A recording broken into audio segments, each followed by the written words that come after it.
Okay, hello everyone. Welcome to this knowledge session. So the topic for today is ETL observability from Azure to Snowflake. And hello everyone. I am Piyush Rana. Before starting and deep diving into this topic, let's quickly go through the knowledge etiquettes, right? So I would request you all to follow the etiquettes, and more importantly, like please provide your feedback after the session. So let's jump into the agenda. So what we would be covering today is we'll talk about observability. This is something which I've been seeing in the market has been boomed a lot, and people have now actually been considering like applying these this frame like several frameworks, applying this methodology, or I'll say uh, have started actually looking about what exactly it is. We'll also look into like what exactly is monitoring, because monitoring is something which we have been doing it from ages. And then how does like observability on top of monitoring adds on values to your system, to your applications, and so on. So today what we'll do, we'll we'll look into one of the use case. And I do have a use case of a data warehousing and moreover ETL system, because generally like when we talk about microservices, or like any simple application, we do have plethora of things to monitor there. And they're easily being monitored also, because nowadays, okay, if I talk about any application, you know how to log into your application. Then you do know how to extract matrices from that applications, and then there are other tools and technologies that lets you do that. But things become a little bit messy once we talked about streaming applications or something related to ETL applications, moreover data warehousing, data analytics. So there you do have less control, maybe because of the nature of the data or the how the data is being flowing. So what we have been doing, we have been working with one of the organization which works under insurance industry, and they do have their ETL system down there. We'll talk more about it. And so that is something use case that I want to talk about. Like, how did we manage to help them out? How did we make their system more observable, and hence like add advantage to them and to their customers? So, moreover, okay. Let's move on. I cannot discuss more about the names and the stats there, but I'll give you the high level idea. What was the problem statement? What did we did there, and finally, we were able to achieve for them. Okay. Let's move on. So before that, let's talk about observability, right? So as per the definition, like observability says, like you need to understand your system. And how do you do that? You need to understand your system by some meaningful data and insights that you generate from your system. That is, if you see the highlighted keyword, by observing its internal state. So at the end of the day, what we have been doing right now, right? We'll also see like difference between monitoring and observability. But in a single, if I want to define observability in a single line, or the meaning of observability is something that lets you know that why your system is not working. So you can question, okay, why my system is not working? What can I do to make it work? And then what are the steps that I should do so that it doesn't end up into that faulty state again? So if you're able to answer all of these questions, then you have actually you are like 100% observing your system, your application, how they've been running. To do that, that is something which is being said in the market. Like this is the time that you have to make your system so much observable that you start answering these questions. Even like there is a survey from Gartner that says like at least in next 1 or 2 years, that is by 2026, 70% of the organization who would successfully apply observability, they are more tends to achieve shorter latencies in decision making. Hence, they'll make more competitive advantage for their target business, and they'll improve their IT processes also. So that's why, and because of that, also you might have seen like there's a keyword called applied observability. I'm not sure like if you have heard about this, but this applied observability, as per Gartner, as per InfoQ, uh, as per other like all the trend. So if we talk about trending technologies, right, applied observability is something which has been looked into the one of the most trending technologies in 2024 and in upcoming years. And what does it simply means? It simply means like when you combine your data with ML, with AI, you do get the answers of what can happen in future, right?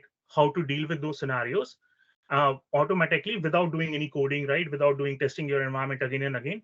So that is something is called applied observability. So uh, so what I mean to say is like by applying observability systematically, if you do that, you can actually increase the speed of your response. You can handle failures more appropriately. Hence, you optimize your business operations, right? And you can do all of this in real time.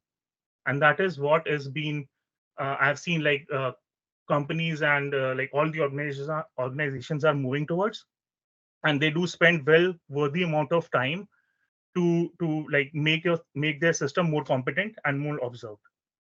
uh, and okay, let's quickly talk about monitoring and observability, and then I'll tell you, you'll say like this is what we have been doing it right since ages, and we do observe our system, we do monitor our system. But might be what we have been doing right, we've been only monitoring our systems, but we are not making that data more efficient or more useful so that I can perform, I can ask like certain questions, I can improve my processes or make them automated, right? So that is what we have been doing. What we have been doing, like we've been adding monitorings based on some predefined set of matrices. We have been doing certain predefined set of loggings, right? And based on that, a very generic example is like, if my application is running, I just want to know, okay, is my application running for 100% of my time, or what exactly is the downtime? If I do some error in that application, if I do, I have my memory stats with me, do I have my CPU stats with me? So that is what something which I've been doing, right? But based on those stats, am I able to generate some insights, or am I able to develop some dashboards that can help me out to understand, okay, what happens if my CPU spike is happening, right? What to do, where to look for that? So maybe yes, maybe no, we weren't doing not doing that, right? So if you are able to do that, point is you are actually been applying the observability more efficiently. And there are three core pillars for any system, right, to observe it. That is, you need to have efficient logs from your running through your system. You need to have certain matrices running through your system, and then you need to trace your operations that has been running in your system, right? May it be a distributed system, you do have ways to analyze like doing tracing distributedly, or may it be like a single microservice or a single monolithic system. So that's why if you see the first line, like monitoring tells you whether the system works or not, and then observability actually tells you like why it is not working, and if it is not working, then what needs to be done, or where do I go and look for the fault scenarios or like system, right? And then when we talked about that applied observability concept, it was something like when you run your data through your ML use cases, then you actually tends to know, okay, what would be my insights, right? Or where should I look for, which node should I keep an eye on, because that node tends to fail back to back, or the CPU utilization of my application is running high, but why? Okay, because there might be any process, right, which is killing that CPU, or there might be any memory leaks that is happening, right? So I am able to see that there is a distributed tracing concept that we can do in your distributed microservice applications. So you can actually see, okay, how my API calls are being happening. Now, which API is the faulty, and then in corresponding, which microservice is the faulty service, uh, which I should go and look into it. Make sense? Yeah, Piyush, you said that there are four things that you need for observability. One was logs, another one was matrices. Matrix, What are the other traces. two? Three things: logs, matrix, and traces. Entries. Okay. Okay. Traces. And then there are uh, there are, of course, paid tools that helps you to analyze and gather all of these matrices, right? And then there are ways also that where do you want to gather all these matrices, where do you want to keep them, do you want to make platform specific? For example, like if you're using Datadog, for example, if you're using Splunk, for example, those are more software centric or platform specific approaches, because you get tied to that vendor, and then you have to like, you are shipping your logs all to their platform, right? And then tomorrow if you want to do some changes, it's become a little bit difficult to pull the string from there. And in the case, for example, where you have 100 of microservices, right, and you have all of your, not even microservices, you have all of your infrastructure, you have all of your system, you have all of your uh, supports, customer support, everything going to their system. So you can do that. But then are other tools like where, for example, I forgot the name. OTel collector, something like that, where you do not become vendor specific, but then you use like other free tools where you gather your matrices at a central system and then let from that central system to go to like all of these either free vendors or the paid vendors. What was the name of that tool? Does anybody knows? Yeah. Um, So if OpenTelemetry has been the Open interface, telemetry. yeah. Sorry, that's So right. Open telemetry that's was the the term that I've been using. So that is what I've seen. Like people have started, even in our one of our client, we have introduced the concept of open telemetry. We are right now more tends to vendor specific applications, but now the target for next quarter is like let's start using open telemetry, and then we'll like phase our logs to whatever group we want to do that. yeah. One thing I would like to add here that we as at HEB, right, we were trying to have best of both worlds. So at the beginning we decided to go with the open telemetry, and while we were perfecting our application we had a need of like tracing, distributed tracing and profiling, and those things I think they are still in baking in open telemetry, right? And other Um, things which Datadog is providing already. So we have to fall back to Datadog. But I think from the vendor locking perspective, it is a good approach to move and put all things to open telemetry first, and then Datadog or any platform would support matrix collection from the open telemetry. True. So right In now, that, Manish, OpenTelemetry is not supporting distributed logs, is it? No, it is supporting distributed log. It is profiling at the code level and method level so that we can debug which time the span of the a particular end-to-end processing at code level is it doing or not. So those kind of advanced things, I think those are being offered by the instrumentation at the Datadog. So there are instrumentation tools that Datadog provide, and you when you start your JVM, you provide the instrumenters. Otherwise, if you are not using the Datadog instrumentation, you are putting open telemetry in between.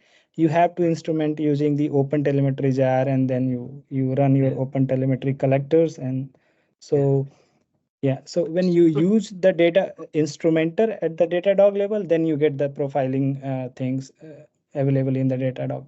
So the final observability we are getting by the Datadog, but also instrumentation matters. Which instrumentation tool, sorry, you are using, so that you can get the full capability of the end platform you are using, like for profiling and distributed tracing. so So so to OTel add is on, Open Telemetry is a platform or a framework? I'm It's a confused. it's open a source framework. interface, right, framework, where you and there is a collector as well, where you collect all your metrics and logs and traces, and then for observability you can use tools like Datadog where you can ship to analyze those things.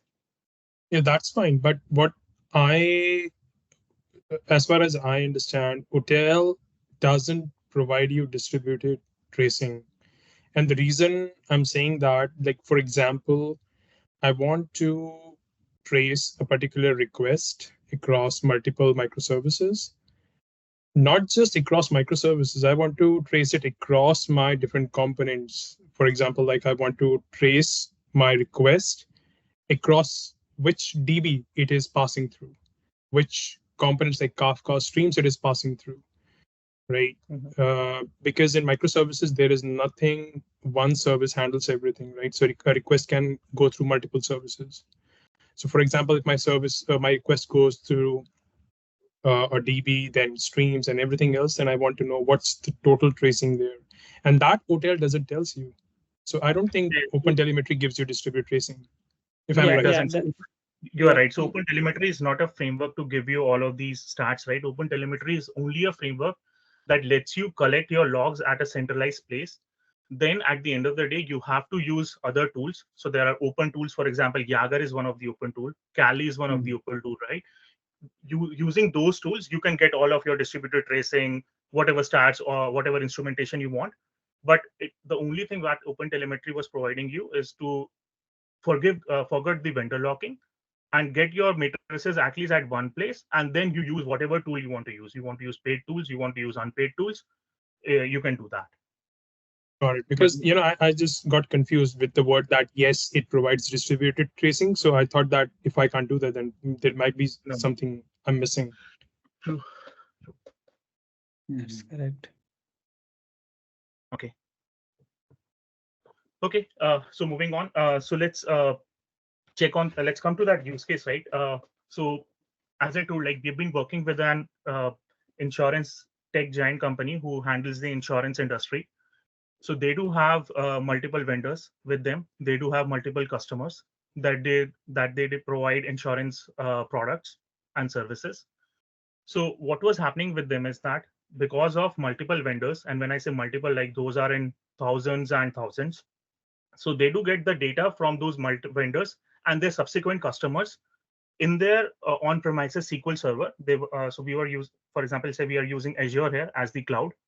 So we are getting the data from all of those customers in on-premises SQL servers. Plus now we also have the data for these different vendors in their system. Now that is being termed as, say, external data. Now, what do we have to do? We want to do some analysis on this data. For example, how many customers has brought what kind of policies? Because it's an insurance product, right? So you do buy insurance, which can be of N types: home insurance, ABCD insurance. So how many customers bought what, right? How are their policies going on? How are their payments going on? Billing going on? Which reasons should I target more? And then there are plethora of instances that you can do from there, right? There are N number of analysis. Issue that system. So when we joined this organization, they do have an ETL system with them where they are fetching all of this data into Azure using, and then they've been massaging this data, and then they are using the Delta Lake using Azure Data Factory, and then they are using Snowflake as their data warehousing technique. So they have been transferring their data from source system to the target Snowflake system using ADF. But the problem statement here is that they were not able to create a data lineage graph out of it. They do not know like how the data moving from N number of customers through N number of vendors, how it has been moving, right? Is there data which is there in source? Does it end up in the bronze layer? So in data lake, generally we do have three layers, right? We do have bronze layer, you do have silver layer, and then the final curated massage data in gold layer.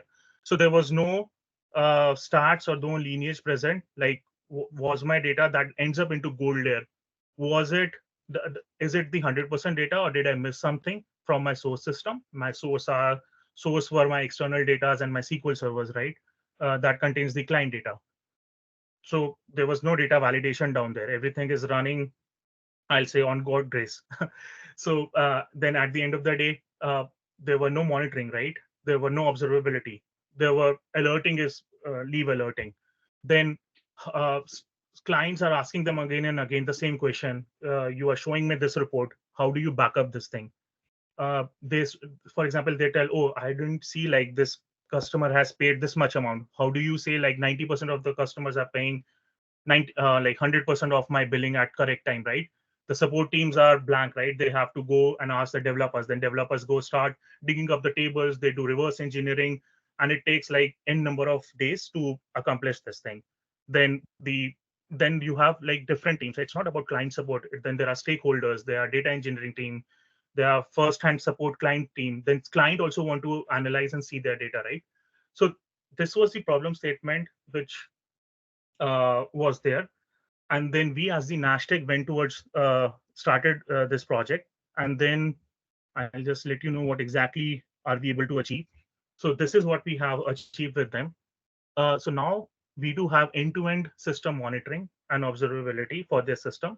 That is, we are able to trace like how the data flows from their source SQL and external database to the gold layer of their in the Snowflake.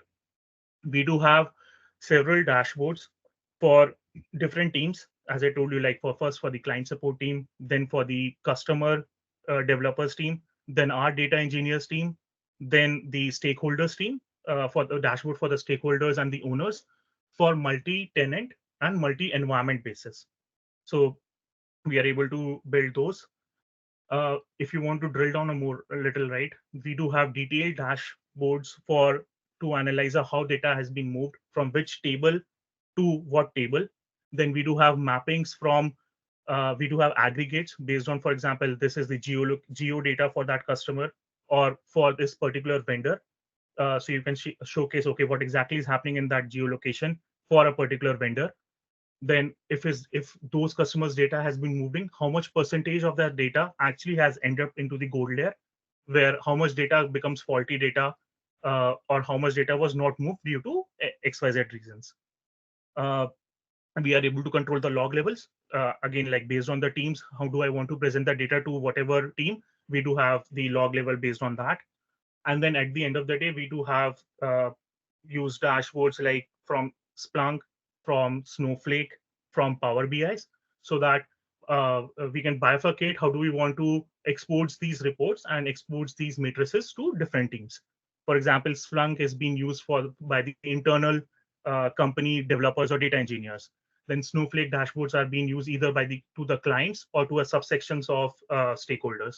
And then Power BI reports are being used directly to the customers or to the clients or the vendors, where they can do a n number of operations on them.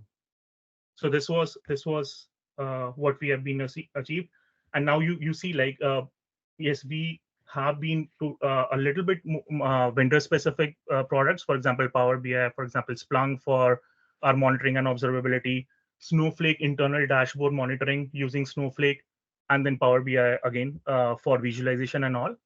And this is what is being achieved currently. And as I have been telling before, because this is right now, think of it, it is an ETL system which has used this product. Now we do have another product also with them, another like services, where we have applications running, and those application corresponds to a number of technologies. Now we do want our application level stats also and the infrastructure level stats also. So those are something which we have started like using open telemetry, and have started like though we might use same again Splunk or Datadog there, but at least we won't want to restrict ourselves to any one of the vendors. So the idea is, yes, you should be able to do that, and that's a best practice, I'll say, which is going on in the market to become not vendor locked. So essentially, right now, the observability is limited to data. So it is data observability and data lineage that we are tracking. But the application level monitoring and other observability, that is something that you are currently building. Yes, that was also there, but I'm saying like we are building without vendor locking now. But that is our aim. Without vendor locking. Right now, we've been using Azure, so we are heavily dependent on Azure inbuilt in Azure has application insights, Azure has log analytics, inbuilt tool to do all of these things, which lets you everything. It gives you your app level matrices, API, APM level matrices, distributed tracing, which we were talking about, right? It gives you all of those things, but then it comes up with a heavy cost. And when think of it, we do have like hundreds of microservices running down there, right? So the cost becomes exponentially high. So what we have been so initially the organization thinking was that let's look for some alternative. So they went towards Datadog. They went toward there was one more company I forgot, but they went toward another company, right? They do have provided them little bit cheaper cost, and then the whole system, Splunk was one of them, right? So then the whole organization shifted their approach of monitoring towards these tools. Now again, so the grass, you say like the grass is greener right on the other side, but once you start walking on it, you see, there are challenges, right? The cost almost remains the same, and somewhere it sees like the costs are also increasing, because the idea is like whenever you want to do your monitoring, right, people do misuse that a lot. They do not take care like what kind of logs should I generate. For example, we start shipping like debugging logs for all of our services. We start generating debug logs from internal libraries that we have been using inside our application, which aren't exactly required, right? And then you have n number of clusters. You have test cluster, staging cluster, feature wise cluster that are running, right? And all these observability. So at the end of the day, what happens, that uh, clients started saying like, oh my god, the cost of monitoring has increased to that extent that they have asked us to stop stop shipping our logs, stop like shipping test test servers logs immediately, and stop using the inbuilt tools that I told, like App Insights and the log analytics from Azure. So totally, let's stop doing that. Only the production system are allowed to ship their logs. Otherwise, let's not do that. And then the thing started. Okay, let's look for cheaper monitoring stuffs and like cheaper observability, which we are right now also working with them. Okay, so right now for data observability, and the reason I call data observability because this is what we have achieved so far. Mhm. So primarily we are getting logs from Splunk. To Splunk, to Splunk. Logs to Splunk. Yeah, Splunk is pretty much going to be aggregating them. But where I'm trying to go is that eventually you said that, so these are just logs, like this is something that potentially, this is one of the pillars of observability, logs. Mhm. What about metrics? What about tracing? So how do we say that it has got data observability now? I'll tell you. So in this case, yeah, let's go next. Now I'll show you like what exactly we did, right? What are the different techniques that we use to get hold this data tracing? And as I told you, like if I go a little bit back, you see the third point, like detailed data copy dashboards were there. We were able to monitor, right, exactly how each and every table data is being copied. What kind of data was it, right? How do can I aggregate on top of that? And then we do have a package of multi-tenant and multiple environments, wrapping them up. So again, like we are using Splunk and then Power BI just to showcase like these graphs and dashboards. But again, like that generic aggregator that we have been using, we are still aggregating these logs at in between, which we call blob storage, so that I do have my all logs and aggregation done at my convenience. Now, if I want to do some like analysis on top of it, I do use these third-party tools, and I can use tomorrow. I can use any free tool also, which I cannot do it with this client because they do prefer more I'll say what do we call, like paid tools or like vendor specific tools, like authorized tools. They don't want to go to the free one, but as the costs are increasing, right, we have been proposing them to do that, and times are shifting, I'll say. But hopefully, let's see what will happen. But so what we have done, right, in this case, so first, let's come to the validation. So the first question was, how do you validate that the data that is being getting copied from the source system ends up in the bronze layer? So the bronze layer is nothing but just the raw database that contains all of your data, right? And that is where you have to catch the first failure if the data doesn't end up in the bronze layer 100%. So in ADF, you do have data copy checks. There are inbuilt tools, inbuilt activities in ADF. ADF means Azure Data Factory, which we use to transfer data from one place to another place. So you can use inbuilt ADF data checks that tells you, okay, as soon as your pipeline runs, and if your pipeline doesn't copy X amount of rows which were there in source system into the target system, it can give you an error. And then that is something error that you can log and then say, okay, let's debug right at that place. So that was one thing like that we initially started with them, but then it doesn't tell you what was wrong with that, right? So think of it, it was just a monitoring alert that tells you, oh, something bad happens in your pipeline. Do you want to even continue? You say, okay, let us continue, because there are thousands of tables. You cannot stop the pipeline because of one table, right? So you generate an alert, send it to your monitoring team, and then continue on that. Now what we did, right, we started generating logs from it. So we started manually creating a log structure. It think of it as a kind of an small snippet scripts that we introduce in our ADFs and use the web activity. So there is a web activity feature that ADF gives you, which let you call any API from inside your pipeline. So you can call any of your API. So what we have been doing, we started calling Splunk APIs to to insert the high level logs that says, okay, my pipeline has started. Okay, send me a log. Let's send me an API call to Splunk and say, okay, this is the pipeline that started at this particular time, and this pipeline has been is taking care of XYZ resources, and let me send the log. So this gives you the high level overview. Okay, so tomorrow client tell us, I want to understand like when does my pipeline start. Then there were tools that you can trigger those pipelines. Then you say, okay, I want to start my pipeline every 12 hours, every 24 hours. You can see on the dashboard, okay, last time my pipeline is running from last 12 hours. or it has been changed now. It has been running from last 24 hours. Then now I need the detailed logs, right? That what exactly is getting copied and how I can aggregate. I need to little bit tweak that data, and tweak, I mean like I need to perform little bit transformation on data.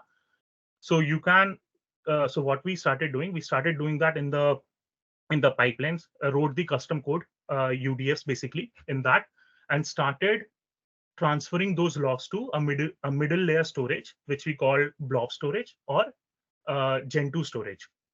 So now that Gen 2 storage or blob storage becomes our centralized location where we are keeping all of these matrices and logs that we have been generating. And this location can become now a source to my any n number of my like observability tools. So you see in that below diagram. Yeah, but what kind of matrices were we storing? I'll then show you. So what kind of matrices? So matrices were, I'll show you the dashboard also. The matrices were like what was the data in those tables that were there? What was the count of those data? So for example, say I have customer table. So if I'm copying like 100 columns, 100 rows from that customer table, so I do log, okay, at 9 o'clock, I did copied 100 records from this customer tables, and they successfully got returned to blob storage at 9:10. Then from Snowflake, what will happen in Snowflake? You do have a concept of snow pipes where you hook up yours. It's a kind of an webhook. So you hook up your, you tell your Snowflake, okay, there is a data at the source location, go and pick it up and start inserting in your systems, right? So we started adding again these logging formats in those snow pipes inside Snowflake, telling, okay, whenever you copy the records from your blob storage, start putting the logs into our monitoring tables that, okay, I did copy the logs, I did copy that data, which contains 100 records from that customer. And yes, I was successfully able to copy that record in my bronze layer. And similarly, then there was transformation from bronze to silvers and silvers to gold layer. And we did introduce like the same concept of logging and adding matrices like this. And customer was one of the example, right? There were other like n number of matrices that we want to track.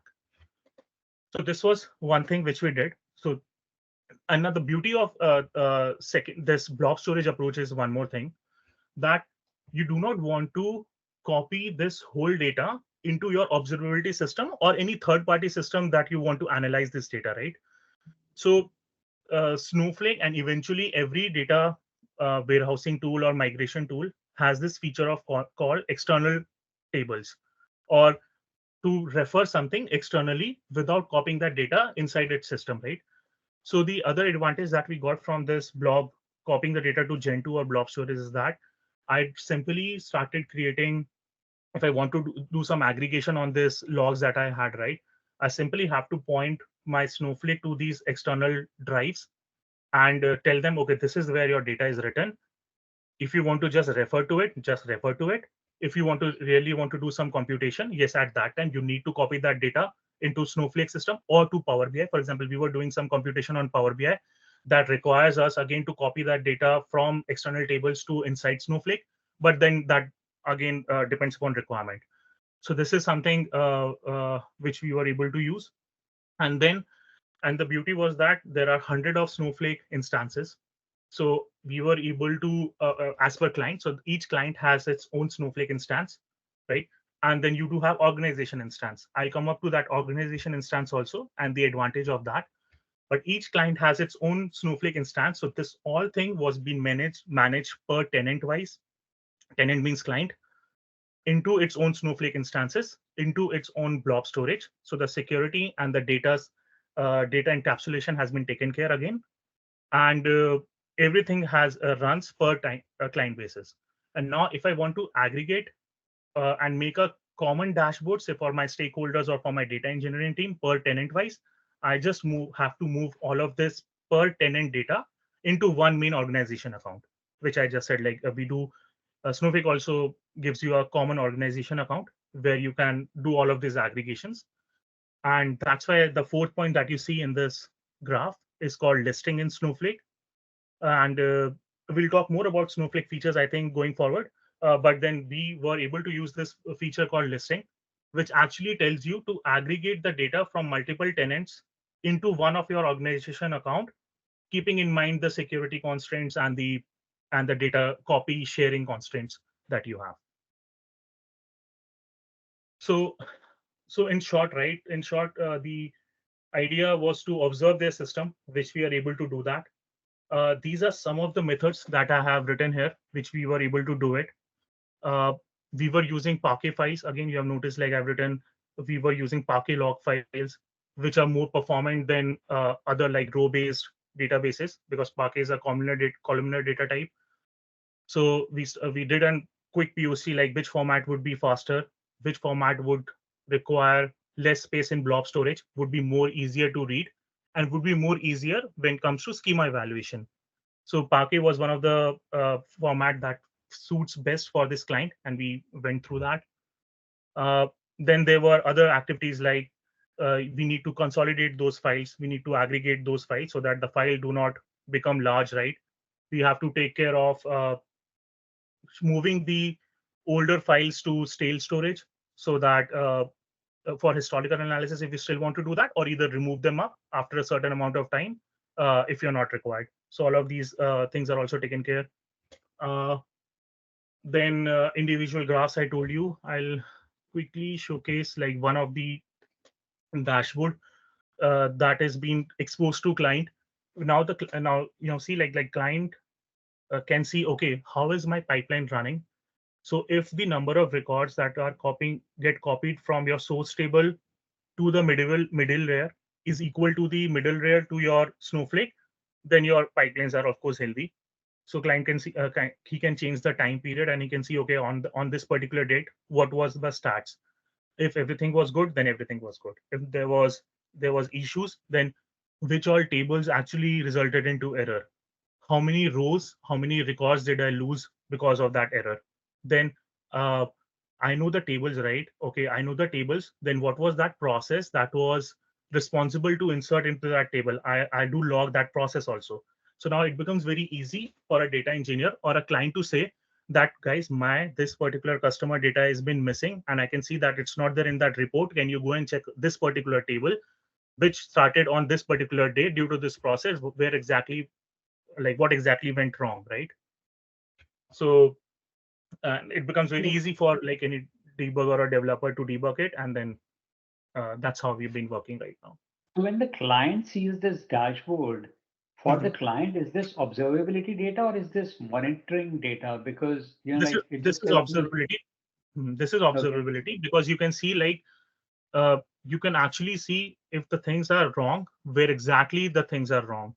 So you can see like if the error occurs, where did the error occur, how many number of rows did I lost, and then what all tables are responsible for those records.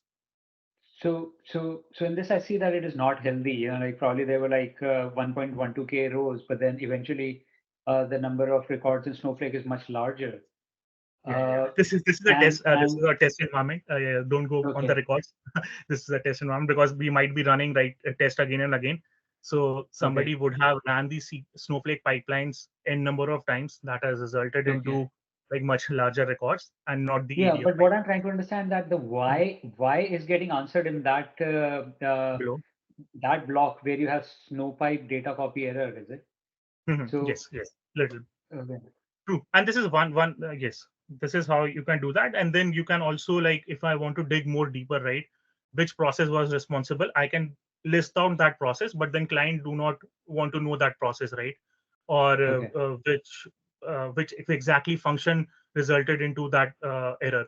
That comes under like the data engineering team, or the actual developers who would be debugging, right? So for them, then we do have Splunk dashboard. This is the dashboard from Power BI.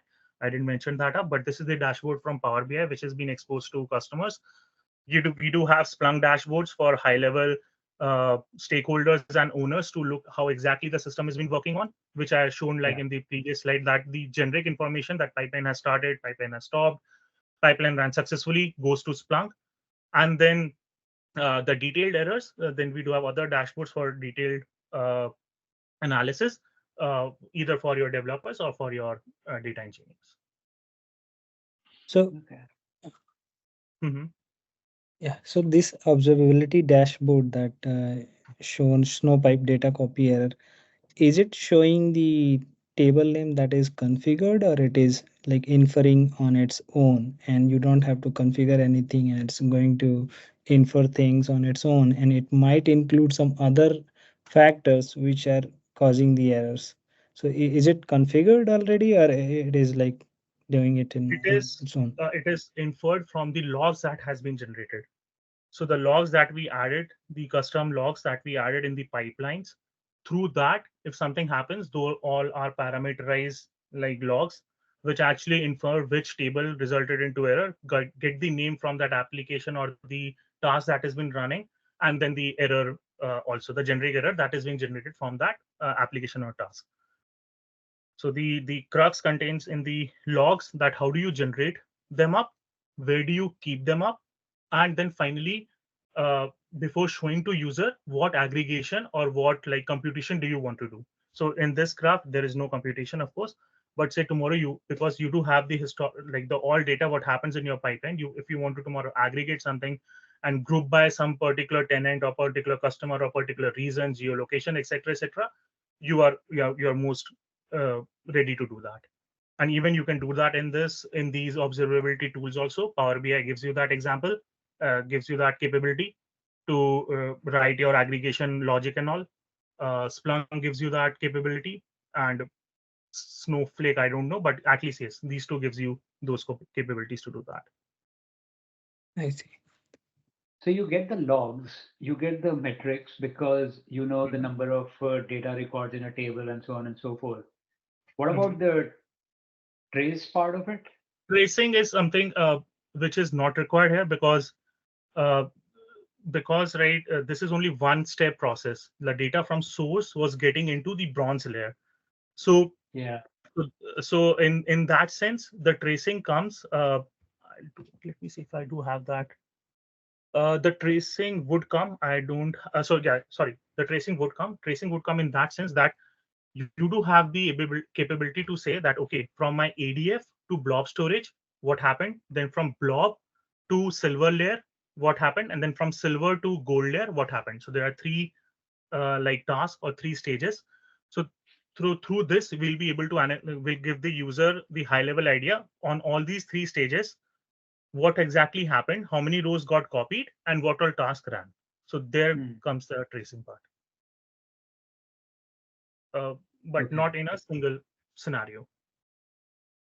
Okay. So for us to build this, so I believe that we are doing data observability here, as we already talked about. For us Mhm. to build this, as you said, like it included log aggregation, which is Parquet log files, but aggregated onto Splunk. Then it Mhm. included getting the metrics from different tables or like external tables, Log but generation. So log ultimately generation. doing this analysis in the Snowflake environment. Is it in the Snowflake dashboard? That is where we are looking at the dashboard. Yes. So Snowflake. Yes. So at the end of the day, yes. What we have done, we have given the opportunity for anyone to aggregate this data, Hmm. right? Ways to generate different kind of matrices and logs through this running pipelines, Hmm. and then to view that logs from this central place called blob storage, either through Splunk, either through Snowflake internal dashboards, or through Power BIs. Or So so either or, like I can either look at the Snowflake dashboard or I could even check Power BI because the data is the same no, analysis so data data is same, fits into both but these. then look at this the last point, right? So remember I mentioned in the starting that Yeah, yeah. data might be same, but then the data has to be represented into different forms to different teams. So that is what. So this, Okay, for okay. example, this graph was for customer specific, right? So it doesn't include all the information. But now if you want more data, more aggregation needs to be done. The data is there on your blob storage, and the Splunk has been hooked up with that. The Snowflake connector has been hooked up with that. You just have to write your aggregation logic again, choose which platform do you want to use as per need or like how the trend is being going on, and then do that.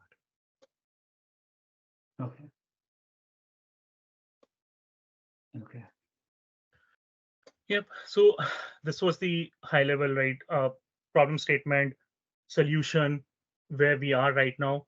Now, next thing that we would be more focusing is on that applied observability, that how from this stats, right, and from the historical stats that I have gathered, now how can I put ML and AI into play so that it gives me, I can start like analyzing what kind of data is my customer using, what kind of like XYZ policies my customer is using, which geolocation tends to more of these policies and what kind of policies.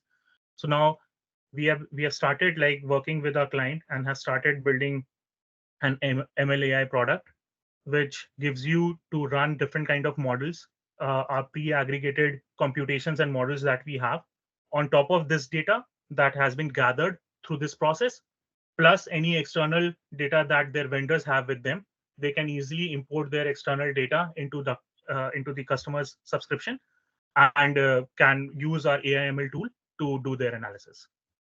So maybe next time I'll come up with that tool and see if I am able to demo that up. Have to check if soon we would be going into production with that tool, and if we are able to make that public, like I'll be happy to demo that tool also then. Cool. Okay. Nice. Thank you. Yep. Thank you, guys. I think that's all. We are almost on time. And I think subsequently what we'll also now start targeting is like Snowflake is playing a very major role here in doing the data warehousing activities. So, and we've been playing, we are also trying to, we are already a partner with Snowflake, but now we are trying to upgrade our partnership with Snowflake, which is a service level partnership where we act as a vendor from Snowflake and helps our clients to like start like to give solutions and help them out to get their infrastructure onto Snowflake. So we would be starting working on this path, and plus I think next time you'll hear more about Snowflake. What are the different things that you can do in Snowflake, right? What are Snowflake actually inventing? So this listing feature that I told you, it is still not there in the market.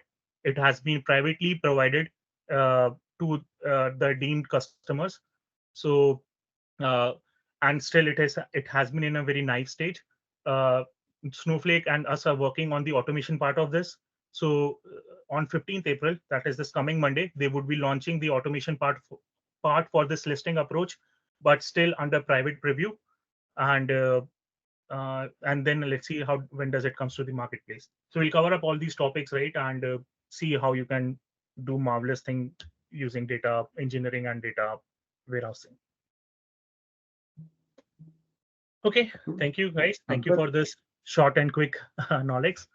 And for more detailed information, do ping me, right? I'll be happy to chat one-on-one, and then we'll discuss more.